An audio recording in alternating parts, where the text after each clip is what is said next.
今日二妹上大山捉豬，嗱你睇呢條山路9曲18彎嘅，帶大家感受下呢啲9曲18彎嗰啲路啊！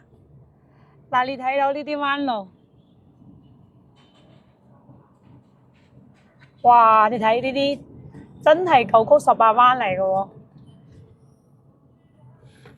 你睇呢邊啲山，哇！一望出面啲山好高啊！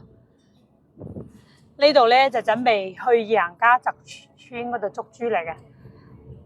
你睇呢啲山路，真係9曲18彎嚟嘅喎。你睇呢個彎曲急轉彎嚟嘅呢度啊，真係一般車技都唔敢開上嚟呢度啊！嗱，你睇呢啲路，嗱雖然咧打咗水泥路啊，但係咧就係佢啲路咧就比較彎，因為上啲大山啊嘛，所以有好多個急轉彎嚟嘅。呢啲真係9曲18彎嚟嘅。嗱，其實開呢啲路真係好爽嘅。嗱，二妹因為經常開車去捉豬嘅，所以咧就習慣咗開呢啲路。嗱，你睇到呢度，全部都係樹堤山嚟嘅。嗱，又嚟一個急轉彎咯喎！準備下一個又急轉彎嚟噶啦！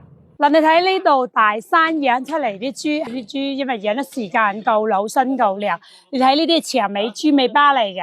嗱，呢啲豬咧，佢因為佢啲水質有時餵啲雜菜，所以咧佢啲皮咧會厚啲啲。你睇到啲毛就知啦，你睇啲毛好似啲刺猬咁樣嘅，所以咧呢啲肉咧係雪花品質嗰啲肉鮮味好食嘅。因為呢度啲水質啦同埋環境啦，你睇呢度啲環境係好靚睇，全部大山嚟嘅嚇，所以咧啲豬咧係好食嘅。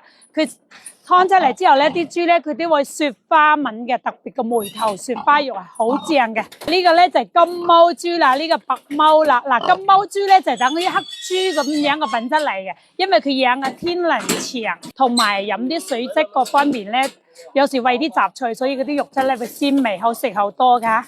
嗱，大家要懂得點樣挑選靚嘅豬肉味啊，就要挑選呢種大肥豬啊，夠好夠靚啊呢啲豬啊！